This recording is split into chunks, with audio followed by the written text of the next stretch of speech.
Hello and welcome to the Elevate Dataviz Show, number 27. Hello, Hello. Hi, hello. everybody. You'll notice we are decimated today. 50% decimated. Yes, we have only half of us here of our beautiful Elevate Dataviz mentors, just me and Gabby today. But we really wanted to come on and still have the show because we have a really important topic to talk about. This show is here to explore current topics in Dataviz, and we share our creative inspiration and also the tools and techniques that we're experimenting with as practicing information designers. And then we actually had a really great question in our Slack group, our Elevate Dataviz Learning Community Slack channel. And our member was asking for our help for pricing. And they said, I was recently asked for a quote. The request is for a story idea plus a data set. So find a data set and find a data story idea, which the media company would then editorialize, design, and publish. I'd like to hear what people think and how they would price this. And this is so common. And this is a great question because it's one of those things where, especially when you're starting out, like, how do I even think through this? So Gabby and I are going to talk about just a quick recap of pricing models in general, but then we'll tackle this question specifically. So I'm Allie Torben. We have Gabrielle Marit. And before we jump in, this show is supported by members of the Elevate Dataviz Learning Community who get the opportunity to watch and ask questions live and get questions like this answered in our Slack channel. If you would like to do that and you want to level up your Dataviz skills in a supportive community, you can check out elevatedataviz.com. Okay, so we already talked about pricing models in general. We actually had a show about it. It was show number 11. I'm going to drop the link in the chat. So if you wanted to go back there and watch or listen. It's called Choosing the Right Pricing Model for Freelancing. Elevate Dataviz Show 11. Yes, we have a whole hour of us talking through all of the different pricing models. So we're not going to go deep here since we already talked about it. And if you're part of the Elevate Dataviz Learning Community already, we have a blog post outlining all of the pricing models. So let me just show that. Giving all our secrets away. Yes, I'm going to just share the screen so we can just talk through high level of the pricing models. So first we have per unit of time. So if you're basically charging by the hour, you might say, hey, my rate for Dataviz and editorial design is $130 per hour. And then someone would hire you, and for however many hours you worked, that's how much you would get paid. So 130 times 4 hours equals whatever. And that's what you would invoice for. So one of the pros is that the client is basically taking all the risk. That's the biggest one for me because, if the project, you have scope creep or it's harder than you thought, then they're taking all the risk. But what do you think some of the cons are for the yeah, I was just saying behind the scenes. So we were talking about this, about how I actually really dislike when people give me day rate. I think it's a helpful information to know as somebody who's hiring now. It's helpful to know I've actually been paid hourly and daily, but it's a fake hourly. Like, it's never been real. Most of the time what happens is they kind of impose a fixed fee on you based on your hourly. So that sounds more like we're signing you up for 20 hours a week. So you're not actually getting paid hourly. You're getting paid a retainer. And then on top of that, what I mean by that is hourly, that when you give it to you, it sounds like, you could spend as many as hours as you want, right? Like, you can spend 200 or 20, right? And the client would pay regardless. They can't take that risk. It's never going to happen. So they're going to say, well, the max is this. And so at that point, ceiling, at that point, you're in a fixed fee thing. And it's not great for the client because then, I think it's like we'll talk about value and things like that, but like it would be too dangerous not to do that. So they have to give you like a ceiling, and then they base it on the hourly. So if you give too low of a hourly, now you're the one who's F, because if you spend more time, you're not going to get paid for it. Yeah, if you're efficient because you're an expert, then you get paid less. So that makes no sense to me. So starting out, and for some clients, when I started out, obviously I did hourly. And then for some clients, even now, clients that I already have, and I know how we have a great working relationship. Sometimes I'll do hourly. They'll be like, hey, can we throw this over here? And however long it takes you. we'll just pay your hourly rate. And then, it's just a couple handful hours here and there. So that's when I do hourly. Otherwise I don't do hourly anymore. Cause I'm the same. yeah, I don't want to be, I think the thing is you think, oh, okay, well, you can raise your hourly rate higher, right? If you are an expert to kind of account for Mhm. that. But people have this mental block. If you're like, Mhm. I charge $1,000 an hour, people are like, what? Yeah, But no, it's it's like like $1,000 for this outcome. They're like, okay, like, they don't care how long yeah. it takes you at some It point. also I think it's like if you can I think if you were to do it too, you'd have to do it fairly of like, okay, if you, for instance, sitting in a meeting shouldn't be the same way than doing the design. Just, you Yeah, know, right. Yep. it's different things. So like then it would be really complicated. You would end up with like a blended rate kind of thing. Or you'd be like, okay, so we're gonna spend, if you were to do it super fairly, you'd be like, okay, 3 hour meetings are gonna be 60. And then if I have to do admin for contracting, like sending the contract back and forth, that's gonna be 50. And then design's gonna be 120. And then Mhm. like, can you imagine a nightmare for invoicing for all of that? And No. like you said, you hit a plateau on hourly. I think it's a good thing to know your hourly rate. Like I think it's a good to know personally. It's a Mhm. good place to start. But I can tell you, but now that I'm experiencing that on the other side of hiring, I hate it when people give me their daily rate. I just Mhm. found it really annoying because I'm like, I'm bothering to also give them a scope half the time of being like, this is how long it's going to take. This is 2 weeks. Here's what we required. Here's the exact deliverables we're expecting.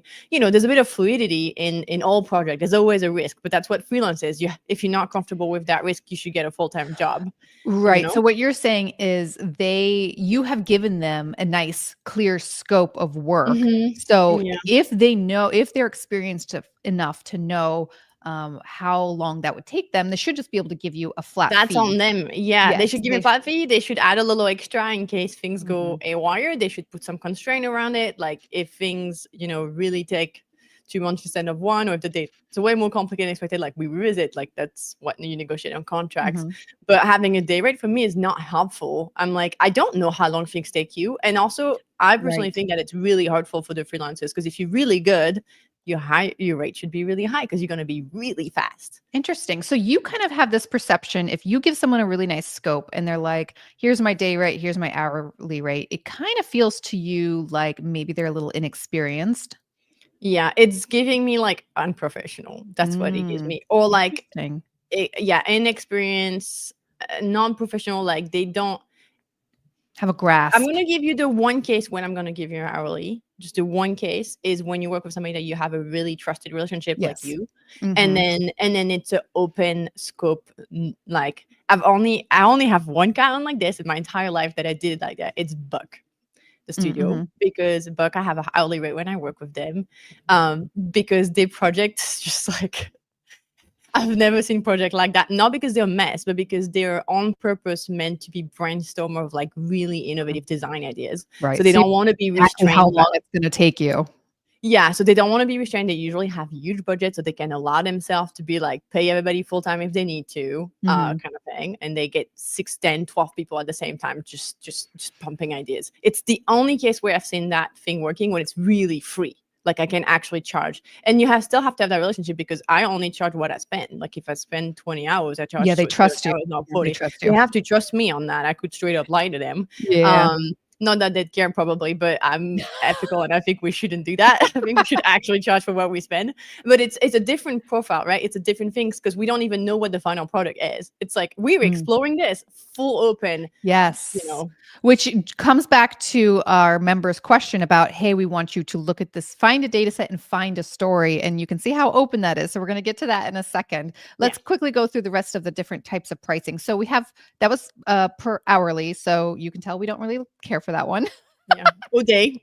I will Or take you that can one. charge per day. Like my A standard day week. rate for this kind of work is Yeah. $1,000. So like, they want to give you a task and they basically they book you for the entire day, so you're not going to be working on anything else. They have your full attention for the entire day, or a few days or a whole Yeah. week, and then they'll pay you a certain amount of time. And it is easier to track than hourly. It's just you can schedule a little bit easier. You're not nitpicking all of these little hours and minutes and seconds, but kind of the similar things to Exactly. hourly. It's a little bit harder for you to uh, know exactly how long things are going to take you and if it ends up being longer than the day. So what do? You work a longer day, or then now you got to mess up your schedule to include more days, or It's really weird. Yeah, it's just a weird. I'm like, don't do that.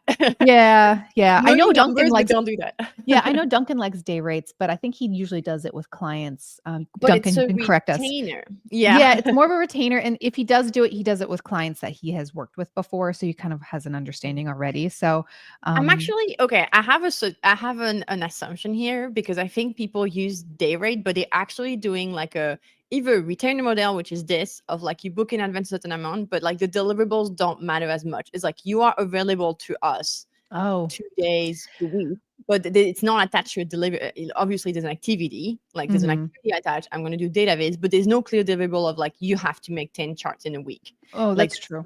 like it's the return model, which we'll talk in a second. And I assume my assumption is even when people do day rate, they don't really do that. They just use it as a way to estimate a fixed rate. So they'll be like, Mm, my day rate is this, and I think it's going to take 4 days. So at that point, right. you're on a fixed value. You know what I mean? Yeah, that makes sense, and it's, you don't want to have yeah, it just becomes harder to estimate. I don't know, if I were doing that, I think I'd probably do hourly instead, but, I think it is interesting with the retainer model because, like what you were saying, you maybe it's not tied to a deliverable, but they might want to have you basically on call or maybe you Mhm. sitting into certain meetings and be able to be Yeah. answering questions, so that is possible to have some retainer model, pricing, so you can say, like, either I'll create 1 chart per month for your blog for 500 a month for 1 year, something like that. That is Mhm. more like project based, like you said, or, kind of like I will, you can have me for a couple days while your team works through this particular problem, and I'll be join you on meetings and give my expertise. Yeah, it's great. I think the retainer is great for like when you get into consulting, like strategy, like when there's Ah, less like you know, a higher practical. level. I Mhm. think so. Or if you, which is kind of what Duncan is in a situation, I think, with one of his client, which is like you almost an employee, but you're like kind of part time, like you have Yeah. day reserved. And I think in that case, to me, it's almost like employment. Like it's just Yeah. the contract is under freelance, but it's a part time employment. Yeah, it's a little easier for you to come and go maybe, and, Mhm. but Yeah, of course you exactly. get It's the legal aspect is slightly different, but and the benefits are different, but yeah, no otherwise benefits set up. probably. Yeah, it's set up almost like employment, you know? Yeah, that's what we wrote. It's kind of like employee without benefits in disguise sometimes. So do be careful with retainer. But I do really like the idea of kind of expert on retainer idea. Like that can be super Mhm. uh, profitable for you. I think consultant like you, Ali, that's more of your realm of like maybe guiding companies on like data literacy or building a data Hmm. culture, like because it's more consultancy. Like you might sit in meetings, you might be invited XYZ, you might produce things, but it's different than like I'm a database designer and I just do Hmm. design, you know? Yeah, and maybe even kind of some of the work you do with style guides. So, I mean, eventually you do produce something at the end, but a lot of it is going to be answering questions and giving expertise on Mhm. almost like general art direction for data viz, that kind of thing. Yeah, and actually, that's something we propose nowadays. And like, it's part of the offering. Like, we do guidelines, and then there's always one where we're like, after the guidelines, like, you can have it on retainer for 3 months. Mm, Like, we will answer any questions from anybody on the guidelines. Be available if there's doubt. Maybe we can do refinement of the guideline, like small things, obviously. yeah, But things it's always because come it up. is an open scope. Like, here's you sign up for like this, and you know, a place to do that is for developers Oh, because things yeah. break. Yep. So I think for people who do database development, that might be a good point. Not if you do a one-off data story, but if you're doing a little bigger, it could be that things break, like, or, like, there's going to be issues, or you work with something that's like an automated, something that has a live data set, like something Yeah, that's connected and need to be that's true. updated, and things break, or things need to be adapted a little bit, and it's really hard to do one-off scope every time in one contract. So in that case, I think a retainer could be really valuable. You can be like, hey, sign me up for 6 months, like here's the fee per month. It's this kind of, it's almost like a subscription model at this point. We'll talk about Yeah. that. But it's in that range of like, a lot of web development companies have retainers after they make a website. So if there's little Mhm. things to fix, it's easier. And you can charge a lot for those too. You can be like, for 1 Mhm. year after, we will fix any bug that you come across, like not new requests, but fix Mhm. any new bug or any bug that is found through the year. So after a whole year after, you never have to worry about, finding a Yeah. bug because we'll fix it immediately. And that totally makes sense if you are confident in your work and you're expert in everything. So, and it can be a win-win for both sides. Yeah. And project-based fees, that's The probably the norm. second most common after hourly maybe, but definitely preferred by us. And you just say you find out some sort of scope of a project and you say, "Okay, I will do that, like, for 3 data visualizations and 1 report layout, it's gonna cost $4,000." And you can get paid by milestones, so that's always helpful, like, get some sort of deposit, like half upfront and half upon delivery. Mhm. You also have clear timelines, so everybody understands how the project is going to go. So it removes a lot of uncertainty for the client in terms of fees, and you can also charge more because the client knows, this is what we're paying for, and we're not gonna be nickeled and dimed until the very, very bitter end. So it kind of gives them comfort that we're going to get what we want for this price. Is it worth it or is it not? I think okay. I think it's a good moment to come back to Mac's question because okay, we're talking about fixed fee. Like here, you give a number and then it has to fit within that number, right? So if it takes you longer or if things go haywire, it will cost you, the freelancer, more Mhm. based on your time. And I think it's kind of relates to me. It kind of relates to the question that we had originally, which is like, how do I price something? Like, how do I give a fix? Yes. What if I don't know Which is I think how what to she set was that trying up? to do, right? Like she got this thing Mhm. and well, I guess the one last type was value-based pricing. So if you know for some reason somehow this We'll one's always talk about yeah, I think are we you need to are you talk gonna about share? that one. I think we need to talk about that one, like, it's so, like, such a high level It is, thinking. it is. So, uh, yeah, let's do fixed base and, like, talk about how that would answer the question, and then we can do a bit more on value, I think, because Okay, value is, okay. like, a whole other beast Yeah, it probably. is. So do you wanna just talk about projects still? I think, yeah, let's so in the context of the question, Okay. which was, "How do I charge for this?" Yes. I So I sh think I can go reread ahead. the question. She said she Yeah. had the request for a quote. So this happens all the time. Someone emails you or DMs you on Mhm. LinkedIn or something, and they say, "Hey, I see that you're a Dataviz designer. We would like to be able to publish some data stories on our website," let's say, Yeah. and we'll pay you to find a data set around some sort of topic and give us some data story ideas, and then we will publish them. So Yeah. she needs to price something like this. Yeah. So I think part of the question that was I'm reading through the line here, but I think why that question was there was I don't know how long things are going to take me for this, Mhm. which makes it really hard to evaluate. So if you're very young at something, it might be like you just haven't done it before. So you don't know Yeah. how long it takes. So that makes it really hard to have fixed based pricing or project based pricing. Um, ha- I think there's a lot of that. There was a lot of that. I think that's around that. Like how long will it take me? There's also a risk of like because the request was for story idea and data sets, it could go so many direction, like and Mhm. I would argue that you have to kind of start with the data set in a way, like you have to find one interesting and then find the story. And sometimes data sets can be huge or very small, sometimes there's no story, so it's just really open-ended. Mhm. And I think that's what makes it for a really hard fix pricing. I Oh, think yeah. that's I would never fix price something like that because I am taking on Mhm. all the risk at that point, and there should be some sort of shared risk for something that is inherently, uh, up in the air.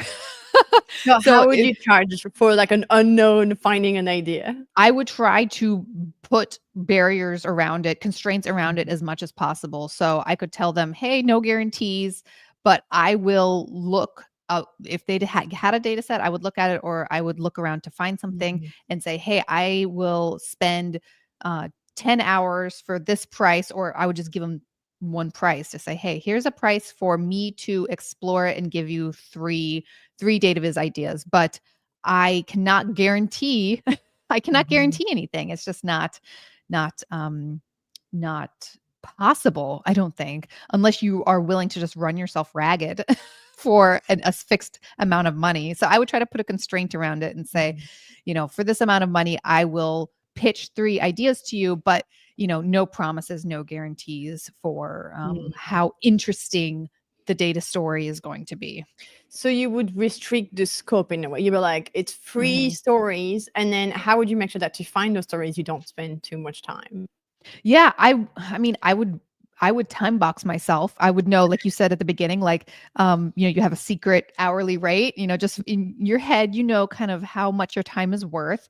And maybe we can put a pin in our original question for a second and just talk about how to calculate your secret hourly rate, because we do talk about that a lot in Elevate. But we think that you should start with, since it's so hard to price based on like where people are and their expertise and stuff, you really do need to start with you and your specific situation. Like, how much money do you need to survive, right? Like, that's where you should start. Yeah, it's a good, actually, okay, we were so sidetracked. I know. But just a quick side. This is so interesting. Okay, though, I'm taking a note about this. I love this. Let me come back to this because I love that question. You know how I love financial, Yes.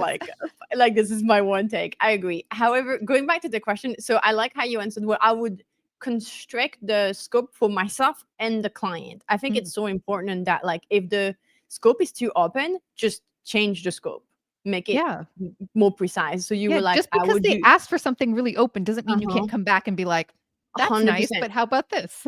Yeah, like be free. So maybe it's like only 3 ideas plus a data set corresponding, but not promising you that, it's that interesting, like, kind of thing.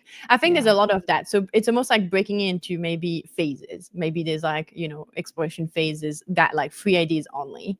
Yeah. I think there's more to it though. I think to me, when I get that kind of thing, maybe we're missing some context here because it was just like a 2-sentence insight. But I think there's some question for me. I would go back and be like, you know what I'm going to do is, it depends on who is it for. If it's news, for instance, the constraint already, because it's like it needs to be relevant to like the current landscape, like what's relevant today, or it needs to be relevant to the type of magazine it is for. I don't know if this was for private. It says media organization. I don't know if it's like private or like some news outlet. News outlet is a bit different. Because there's all those concerns, but that's more known and we have more articles this because we have a lot of journalists in the community. If it's for private or like somebody who's looking just for content, in my opinion, it should be relevant to their business, but you don't know anything about their business because it's usually not public. So I would pitch first a strategy phase. I'd be like, I'm going to sit with you and maybe do interviews of stakeholders. Maybe it's like the marketing person, the social media person. Maybe it's interviewing people that your audience is into. Like, you don't have to interview sounds like a lot. Currently, for instance, we had a project and we had this exact problem. They were like, we have this huge, massive data sets, 23,000 rows, 6,000 columns. Wow. Huge data set, survey, way too many questions. So very overwhelming to approach. Like, we did not know where to get started. And so the first thing I did was like, you know what? And they didn't know either. They were like, also, like, we don't know where to go.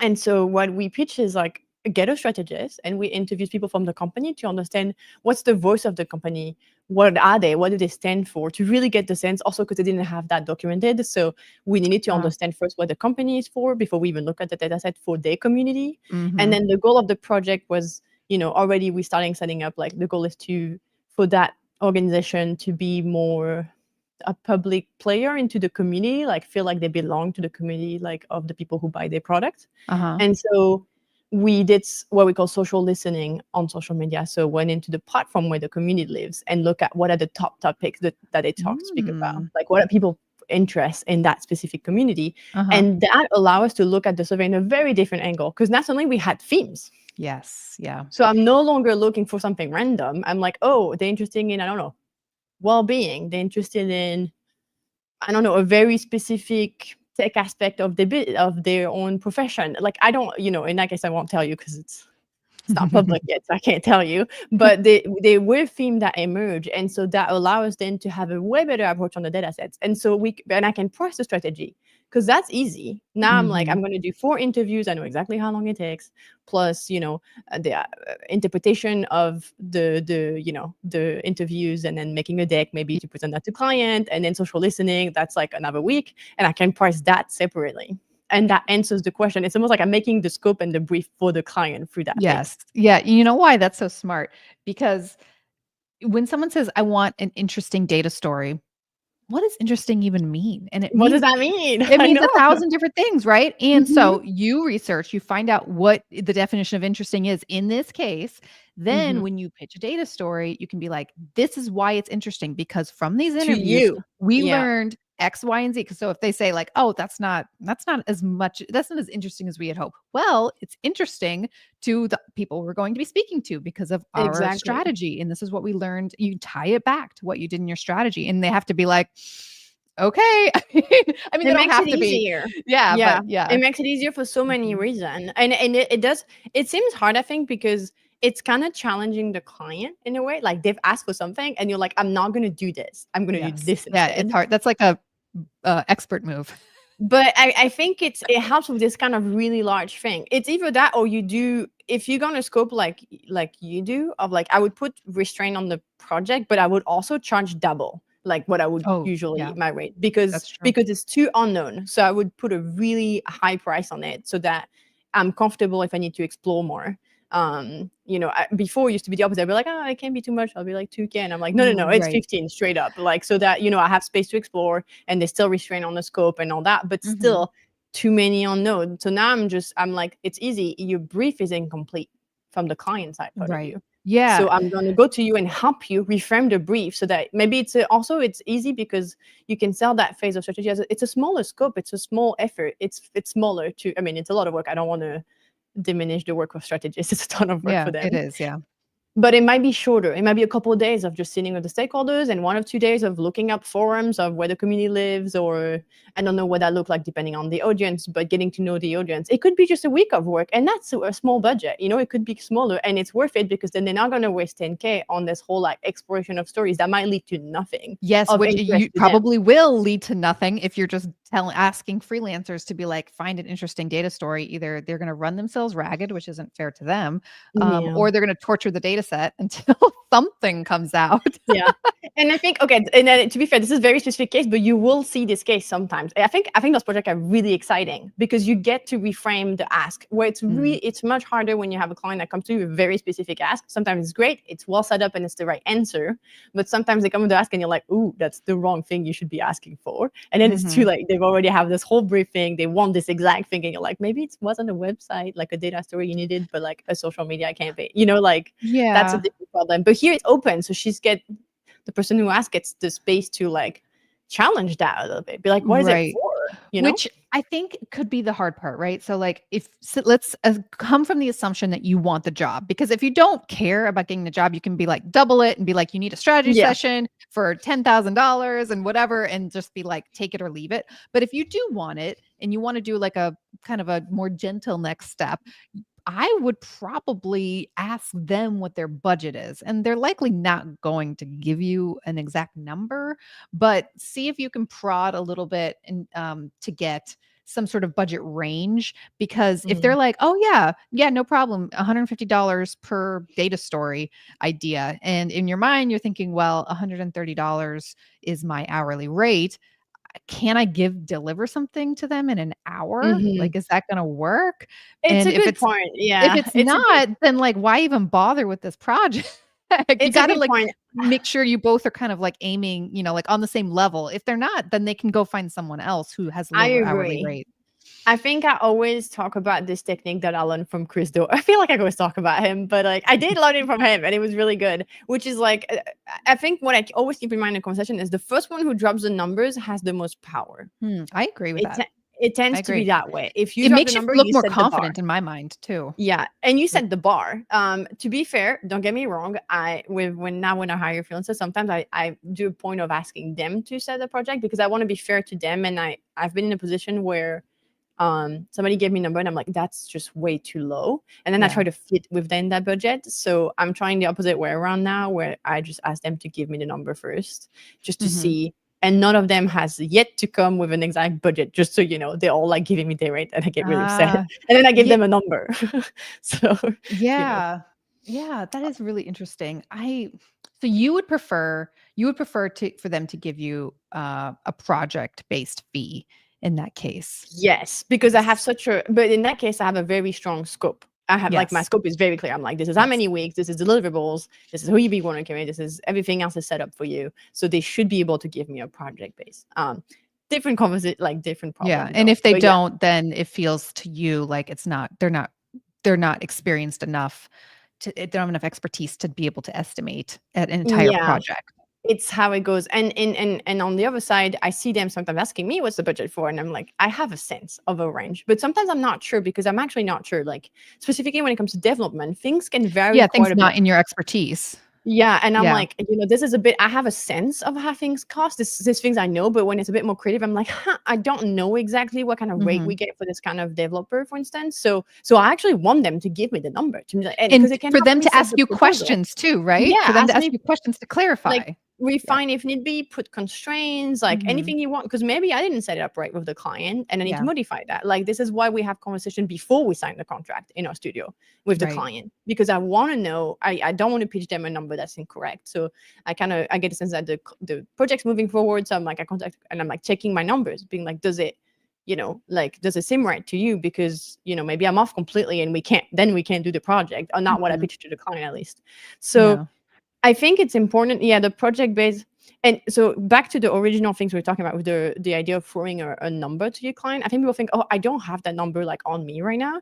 But if you were to just say, hey, is it like under 10K, over 10K? Or if you tell me the crystal technique, this could be between 20 and 2, where you are in that range, you're forcing an answer on your client, because now you ask like a yes or no question, or like it's a very precise question.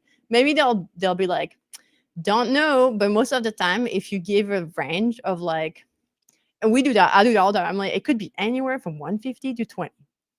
I do Mhm. that all the time. Always start with the bigger number. It's called anchoring. Totally learned that from the future. Yeah. But it does work. You're like 150 to 20, and then like, what would make it a 20 project? What would make it a 150 project? Like they Yeah. ask question around like Yeah, you to can see on see if already. it's worth it, right? You wanna see Yeah, if and it's worth it. they're like, we closer to this than this. And I made the mistake recently. I was doing a value-based project and I kind of knew it would be lower than I thought, and I should have just gave them the range. And actually we had planned to and forgot on the call with my Mm. managing director, so it was our fault, and then it was way lower than even the lowest number in the Oh. range for us. So we should have just thrown that number out. So sometimes it's tricky, but in general we have a sense. So in that case, even if you don't know, you're like, it could be 15 to 5. Yeah, yeah, yeah, and just think about what would be, like, reasonable to you, like, Mhm, kinda going back to that secret hourly rate, like, how mhm. much money do you need to survive if you took this project on and you only worked on it for a week? Kinda generally and then double it, Yeah. and then start with that one, and then maybe add a 0 to it, so that could be your range, but a lot sometimes you kinda need to suss this out, right? So, like, sometimes companies will have a budget. And if they are very strict on their budget and they have a number, then you need to know that sooner than rather than later and to see if you or even in the same universe as them. So I would send a quick So email back being like, what's your budget? If they're like 150 per idea, I'd be like, oh, okay, see you. I have a thought. I mean, it depends. So, would you do that on the first email? Like, they just sent you an email So really they wrote quick it and you would back. answer that straight I up? think, I'm trying to think what I would do now. I think now what I would do now is I would say I have a project minimum of $5,000. Like Mhm. I won't even like initiate a project for A five call. thousand. Yeah. Yeah. Yeah, I'm not gonna do a project for $5,000. I less than that. I will do that for repeat clients, people I Mhm. like, or if someone interesting project comes across my email and I think, oh, that sounds cool. Like I would want to do it even if it were free, then I'll do it Mhm. for less. But if it's just something that pops in my email, then I'd be like, I have a minimum. Is that in your budget? And then Yeah, yeah. they'll So either you'd say, be answering the email, say, "Hi, thank you for reaching out. Like, it sounds mhm. super exciting. Just so you know, my minimum number, my project base fee starts at X. Are you comfortable with that? If so, book a call." Yeah, yep, exactly. If that's in your budget, then let's chat more to see what you need. So Okay. that's what I would do, but that's not what I would have done when I first started because I would have wanted to kind of like, Take all the see, projects. yeah, see how it works out. Maybe we can find a happy medium. That's So funny. I think Mhm. I would still ask for the budget because just to see if we're in the same universe. And then a lot of times they do come back either with a number Or they can come back and say, we have a budget in mind, like you were saying, we have a budget in mind, but I'm not really sure what would you charge. And then I would try to, if I could, give them a range, and also if I could reference previous projects. So I did Mhm. it's that what you're describing in your initial email kind of sounds a little similar to what this other project I did. We did X, Y, and Z, and the cost of that project was X. Is that in your budget? And then Mhm. see what they thought. So couple option, either give them a range, either give them a minimum, or Mhm. give them the exact thing you think it is, or like what you've priced for it, and at first just to give the temperature. Yeah, I get their temperature. Like, generally for me, this is what these types of project cost. Like, if your scope sounds similar to this other Mhm. project that I did, Yeah. then it was in this range. Yeah. I think Yeah. that's what I would do, because I wanna get a sense of what their budget is before we get too far down, right? I hear you, and this is why. So for me, I don't send pricing per email. I have this thing. I think it's, to me, it's important to see the faces of people because Uh, it gives me a that good will give you sense more of how they information. feel. Yeah. I But so I but but but you are also doing bigger projects, so it's really worth it Yes. to you It's worth it. To be to fair, also, see. I can kind of feel the cheap client by the first email sometimes. So I'll Mm. be like, "Oh, this one is definitely not gonna be able to afford us." I will still get on a call with them because I think you'd be surprised sometimes where, like, they come in, it's a nonprofit, for now they don't have the budget, so they just don't have the budget, you have to say no, and Right. then 3 years later, the budget has changed. Yes. I can give you an example right now. I haven't signed the contract, so fingers crossed. Fingers But crossed. it was a project that came. Actually, it's happened in the past. A first person contacted me. It was like a well, that one is live, so I can talk about it, right? Urban Ocean Lab contacted me a while back, and they wanted like quick infographic and like a mini brand redesign. I think I quoted like maybe 11K, which was way too low, maybe 20. It was just so Mhm. low. I used to charge everything way too low compared to what I would produce. You Anyway, have it to, was you like have that. to. But I had You restricted learn. scope a lot. Like, we just doing like color update, like micro thing. And then they were like, our website sucks. And I was like, I can't include that in the scope. And then they just got funding. And they came back like 4 or 5 months. I kind of pushed back. I was like, it's going to be really tight within that budget. So here's the limitation. We can't do a lot. They came back month later, maybe 4 months, 6 months later, and they were like, we just got a brand new budget, and they wanted a bigger scope. Obviously, things had changed a little bit, but it was 120.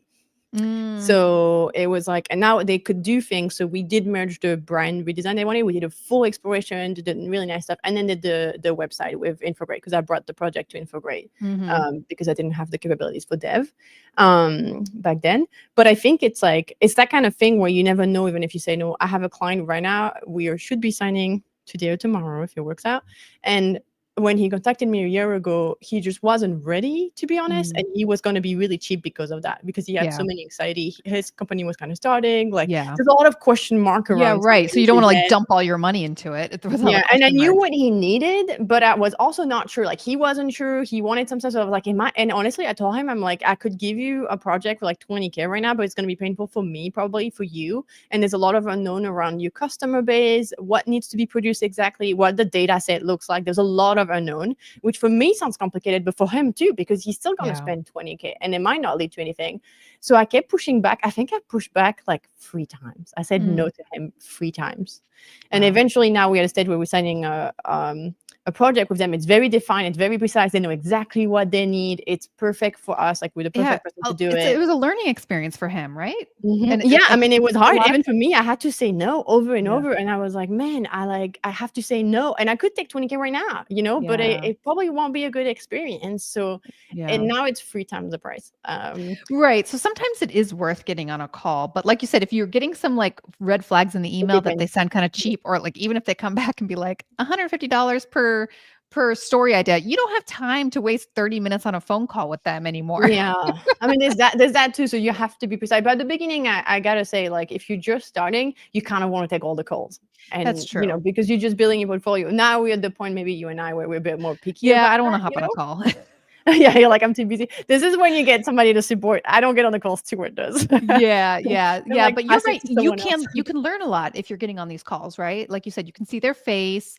They're very nerve-wracking, so it kind of like, um, there's only way you can get better at these conversations is by having them. So let some of those small little projects be your kind of learning curve on Okay, having these combos. we should talk about that, and I'll give another anecdote, but we should talk about that because it's trust building and it's networking and it's really important. Yeah. An example of that is I was in conversation with somebody in tech but climate focused company, can't say the name, and we were about to do Dataviz guidelines kind of thing, and it just didn't work out. Something changed. The organization as a whole changed almost business, and so everything was canceled. We didn't do it. It was a cheaper price, and then 3 years later, I get an email from somebody who is in a big e-commerce, and he's asking me for, I can't say all the things. It's really frustrating. Like a redesigning reports kind of thing. And he came because the other guy that I talked to that I was going to do the project with, but didn't do the project with, Oh, recommended us. And yeah. so it's interesting how like you never know, because the thing is when you get on those calls, I understand when you're too busy and you don't want work, then you don't want work, like it's fine. But if you are freelancers, you need that work, you're building that trust value too. You talk to people face to face, you can help them reframe the thinking they have, maybe say no because they're not ready, even if it's hard to hear. You can say Mhm. yes, but sometimes even if it doesn't work out, you building trust, like having that contact, that face to face with people, Yep. build trust, and that might pay off down the road, like much down the road. Yeah. So I think at the beginning specifically, it's important to get on the call, like almost no matter what.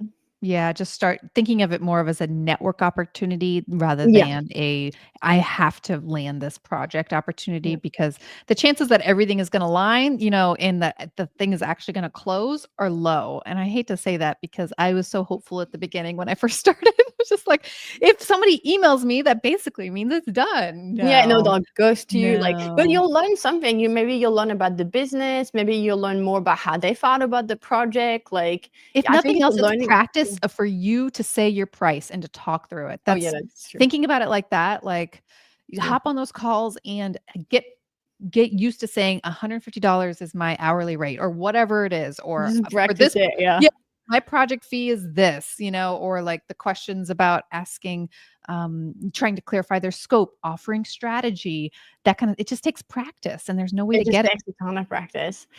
And I think it's a great segue to that conversation when we talk about like setting up your own finances, Oh, because mhm, I think that money conversation, at least for me, for a decade up to like very recently, mhm. still felt very emotional. Yes. Like the way I informed my pricing was very emotional.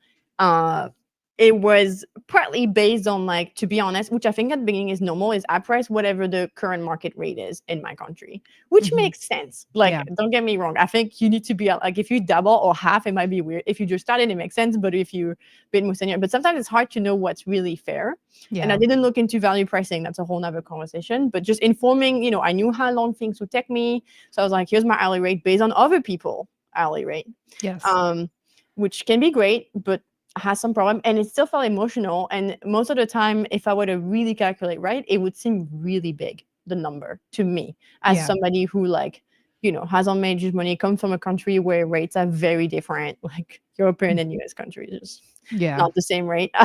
And life in general, not the same cost of life. Mhm. And I wish I had known more about how to maybe calculate those or inform them as a more of a business aspect, so that it would take the emotion away. And part Yes. of it, like you said, I think to me is knowing your personal numbers, like how much do you need to live on? Mhm. Because that really helps this conversation It if you know. does. Just like, Yeah. I'm not gonna be able to eat this week if I don't have this number, so why is this person, asking for less? Like, I literally cannot do that. Like, it's probably a better situation if you're mad at that person to be like, "How dare you try to ask me to do this job for this amount? Because I know I need this to pay my bills, so I'm going to say this number because I need it." Yeah, I mean,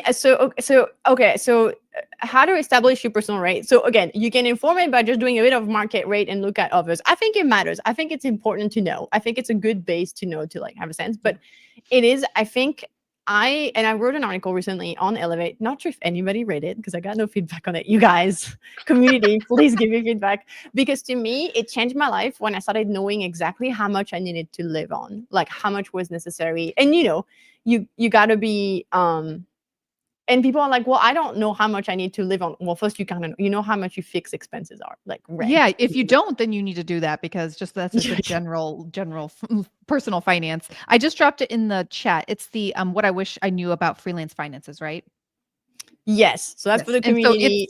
it's gatekept. So if gatekept, if that's It's behind a paywall.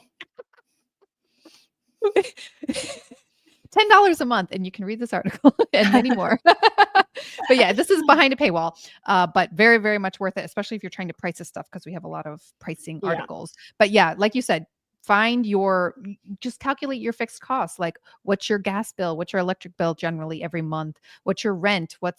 Generally how much do you pay at the grocery store? Like, calculate that stuff up.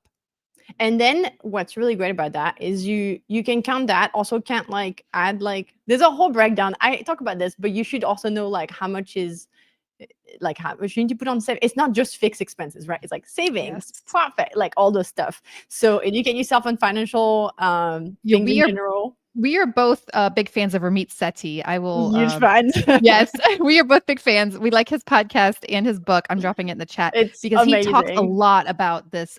What are your fixed costs? Then you need to take some money for savings, then for whatever debt you have, and then for investments, and then some what's it called? Guilt-free spending. So if you think about it as percentages, yeah, like that. So go to him for all that stuff. It helps a ton. It helps so much. Does. To me, it helps a ton. And freelancers are like, well, I don't know how much I'm going to make. And I'm like, it doesn't matter. It's not linked on how much you're going to make. It's linked on that aspect of like how much is your fixed expenses. And then I think to me, for instance, every year I kind of decide on a number that's realistic. Like it's usually lower than what I would actually make, but I'm being conservative. So I set my envelopes for budgeting, like how much fixed expenses do I have to spend? How much do I have for the for guilt-free things in advance, set on that number. So annually, I'm like, I'm gonna make this year a minimum of I commit to it. And I think that's something that we don't talk about enough about freelancing. About like, I think when you freelance, you have to commit to something, and there needs to be a what happens if you don't meet this. Because, like you said, to set those numbers. If you have set up, you said, okay, I need to make 100K a year, right? I'm going to make it 120 for calculation purposes. 120.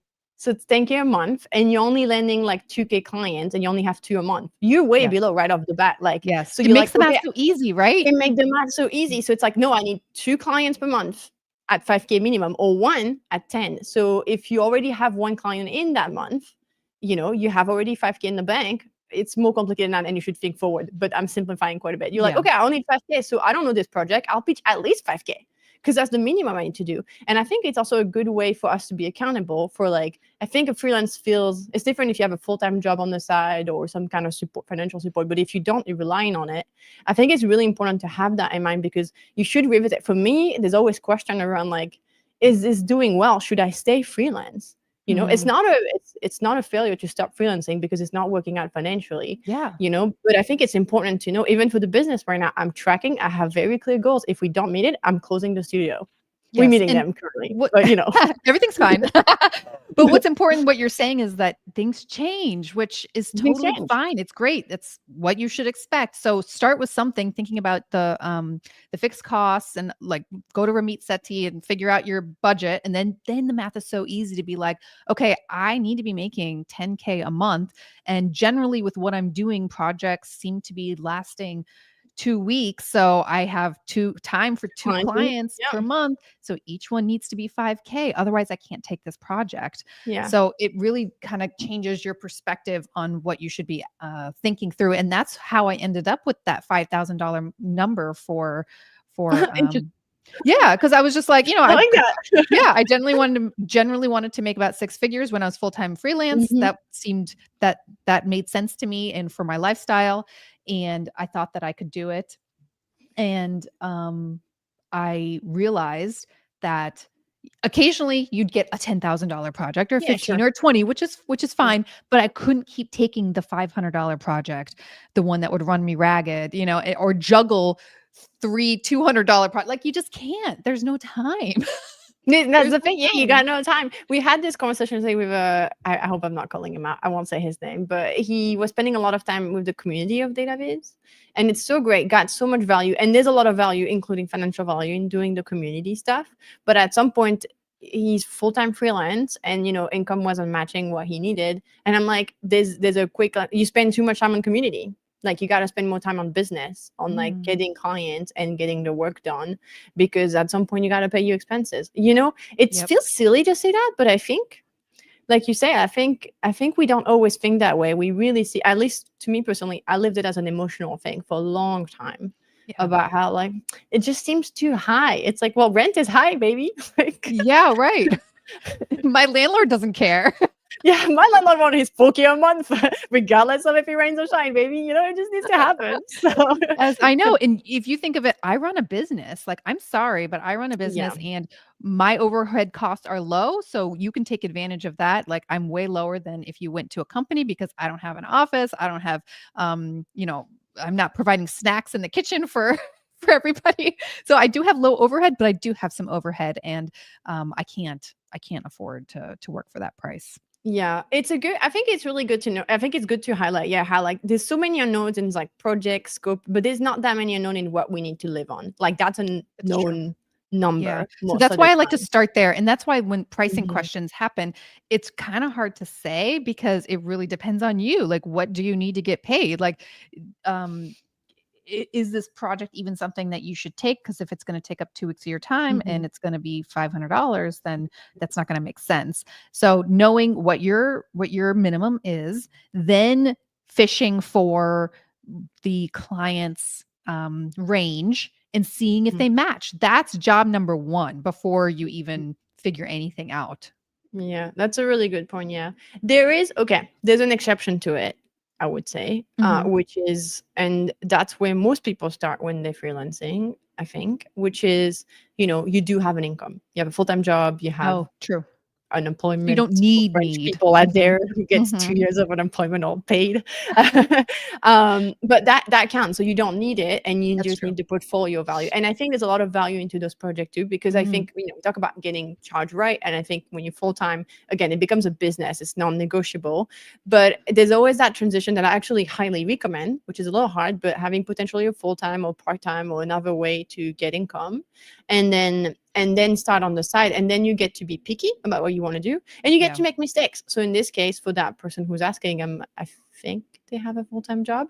I'm like, maybe you make a mistake. Maybe you give them a range. Maybe you train. It's a good place to train. So maybe try to be like, refine the scope and all that. But it's a good place to start. Maybe you don't know the numbers because you haven't had the experience of doing this kind of work. So maybe set a number. It needs to feel fair to you, but eventually I took job at the beginning. I think I was in negative at the end of the day, like in terms Mhm. of Me like how too. much I made, like $5 an Basically a hour. volunteer, yeah. Yeah, basically you're volunteering, and or you can see it as a learning experience that's Yes. paid for. And I think, don't stay in that stage too long, like me, where you Yeah. think everything is a paid experience for the last 7 Yeah, years. try to move on as Uh, fast as possible. you gotta move on. But at first, if you need those numbers, I think it's really important to take the job. Yes. So Get I experience, no, build a yeah. portfolio, Yeah, move I think on. it's really important, especially if you want to go freelance and you're not full time, you have a full time job or something. It's not Mhm. You're not in the like help mode. And if you need help mode, you need to put price like really high because like you need to pay your rent. But if you have that space of like, I'm still exploring, I want and start having this conversation, get it wrong. Get it. So many projects are undercharged, like Yes, so many times. me too. Maybe too Yeah. long, and I should gotten more educated. Every single But time I learned something like, "Oh, I mhm. should have done this," or, "Oh, man, I did that," or, like, I learned Yeah. something and I had a process in place, but I didn't follow the process. I'm like, Oh I gotta well, follow that I process know. again. Why did I It's do the that?" same.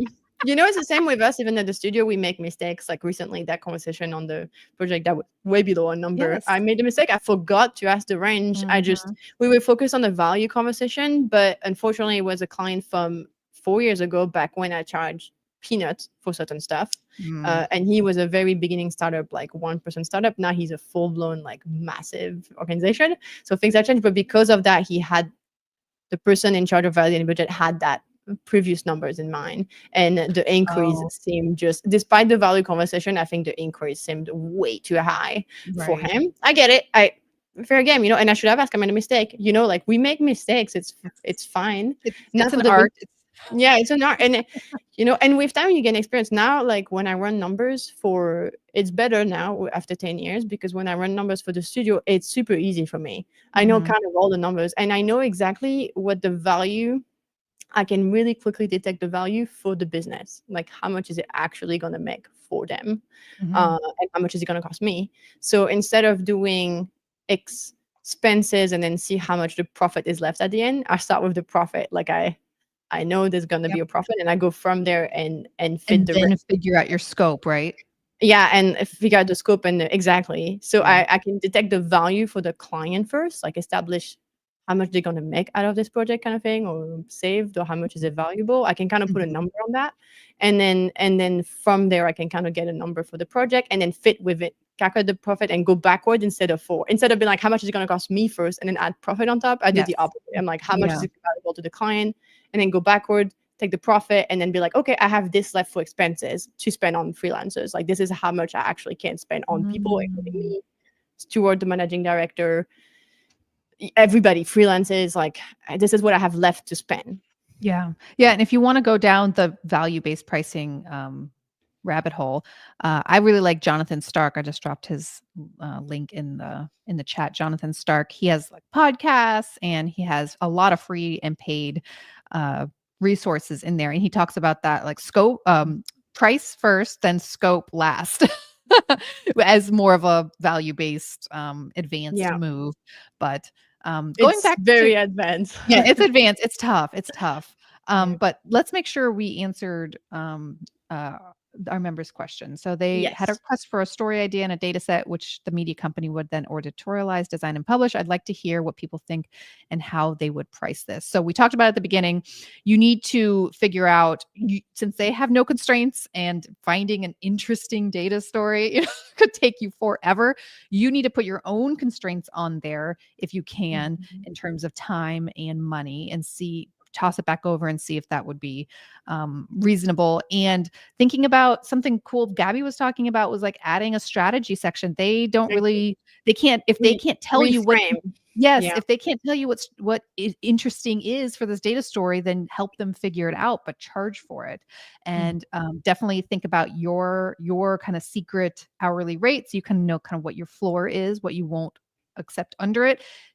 Pitch them or ask them what their range is or what their budget is, so you can see if you guys match, and then you can go from there. You definitely want to make sure you understand the scope before you give any kind of number. I'm gonna ask a rule, but if they haven't asked for your hourly or day rate, please don't give them a day rate. Just give them a fixed number. Give them a project, and then but tell them, for this price, this is what you would get. Yeah, Yes, I would not do just that. promise, Even oh if it's yeah, not I'll do out, it for yeah. $2,000. No, no, no, no. You gotta put constraint on it. But if they ask you how much would that cost, again, you can give a range. You can give options, even in a range if you're not sure. You can Mhm. give several options for several pricing, but it needs to be attached to deliverables. Like, I can do Yeah. one story for 500, two stories for 3K. I don't, Mhm. like that kind of thing. Yeah, just don't give them a day rate, because I can tell you, I just had this experience 3 times this week, and I don't know what to do with the day rate. Like, it's not relevant to a Yeah, project because like you that. want an outcome, so it's like, Yeah, I well, want an outcome. And in the case for that request, they want an outcome. They want a story, an interesting yes. story. They're worried about the deliverable. So it needs to be attached to that and not a day rate. Because otherwise they're gonna be like, I don't care how long it takes you. I just Yeah, want that. I know. I wanna know how much the result is going to cost. So, Yes. thinking about that is going to make the conversation easier for Mhm. everybody. So much info. Yeah, I hope this was helpful. I think we covered a ton of stuff. Yeah. Thanks for everyone who joined us today. Links were all dropped in the chat if you liked anything that we talked about, and we really appreciate you joining us today. If you have any follow-up questions, you can join our Elevate Dataviz learning community at elevatedataviz.com, and we will talk to you next month. Bye, Thank you, everyone. everyone. Bye.